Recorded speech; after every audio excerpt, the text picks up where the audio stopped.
50% में तो शुद्धि हो ही जाएगी ना। इसलिए कहा गया जैसा अन्न वैसा मन, अर्थात उस भोजन को शुद्ध विचारों द्वारा भगवान को भोग स्वीकार करा के, उस भोग को जब हम स्वीकार करते हैं तो हमारे लिए औषधि का कार्य करता है। फिर पानी के लिए भी कहा गया है कि जैसी पानी वैसी वाणी, क्योंकि हमारे शरीर में 70% पानी पाया जाता है।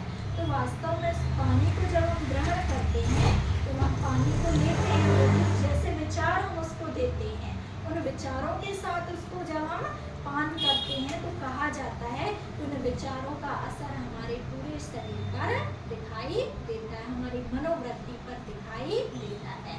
तो जब भी हम वो पानी को ग्रहण करें तो बस क्या करें कि मैं स्वस्थ, मतलब जो भी पॉजिटिव संकल्प है उस पॉजिटिव संकल्प के साथ हम उसे ग्रहण करें।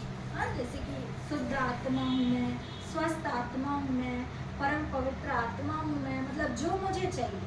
हाँ, मैं क्रोध आता है तो उसकी जगह मुझे क्रोध को खत्म करना है, तो मैं लूँ कि मैं शांत स्वरूप आत्मा हूँ। एक बारी या 7 बारी उस ग्लास में जल को देखते हुए संकल्प करना है और क्या करना है, उस जल को ग्रहण कर लेना है। धीरे धीरे आपका मन कैसे होने लगेगा, शांत होने लगेगा। हाँ, तो पानी का भी क्या कर दिया हमने, शुद्धिकरण कर दिया। तो जब शुद्ध पानी हमारे अंदर जाएगा, शुद्ध भोजन हमारे अंदर जाएगा, प्रभु प्रसाद हमारे अंदर जाएगा।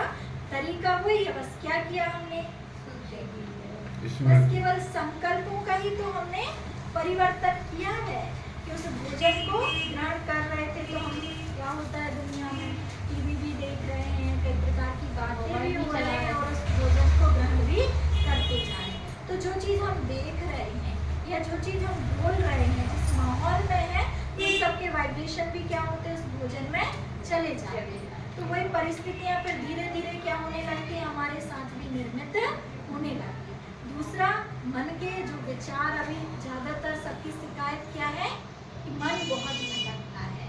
हाँ, मन में मतलब शांति नहीं रहती, मन बहुत अशांत रहता है। इन सब का कारण क्या है कि बहुत सारी नेगेटिव चीज़ें, जो क्योंकि आंखें तो एक खिड़की है, खिड़की से क्या होगा, सब चीज़ें दिखती जाती हैं। अब जो चीज़ें दिख रही हैं तो उनके वाइब्रेशन क्या हो रहे हैं, अंदर चित्रीकरण हो रहा है, वैसे विचार चल रहे हैं।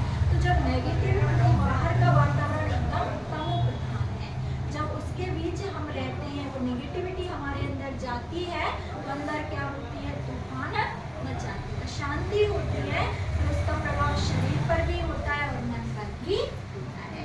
इसलिए कहा गया है कि भोजन को भी क्या करना है, प्रभु की याद में, प्रभु प्रसाद समझकर उसे स्वीकार करो, तो ये भी क्या हो जाती है, हमारी तन की सेवा हो जाती है। तो सेवा के 3 है, मन की, तन की और धन की। हाँ, तो मन की कैसे कि हम शुद्ध विचार कर रहे हैं, सर्व के प्रति शुद्ध भावना रखें, तो मन की सेवा। तन की सेवा क्या कि तन का धन्यवाद करते हैं। हाँ, सुबह शाम इसका धन्यवाद करते, इसको जो भी खिलाते हैं वो भी सकारात्मक विचारों से खिलाते हैं, जो भी पिलाते हैं वो भी सकारात्मक विचारों से पिलाते हैं। तो तन की भी क्या कर रहे हैं, हम सेवा कर रहे हैं। फिर धन की सेवा, धन की सेवा कहा जाता है, धन का भी क्या होता है, शुद्धिकरण होता है। पहले के जमाने में क्या करते थे, कोई भी धान, पहले तो अनाज आदि ज़्यादा हुआ करता था, तो अनाज की गिनती की शुरुआत भी होती थी, तो सबसे पहले भगवान के नाम से शुरुआत होती थी और पहला दाना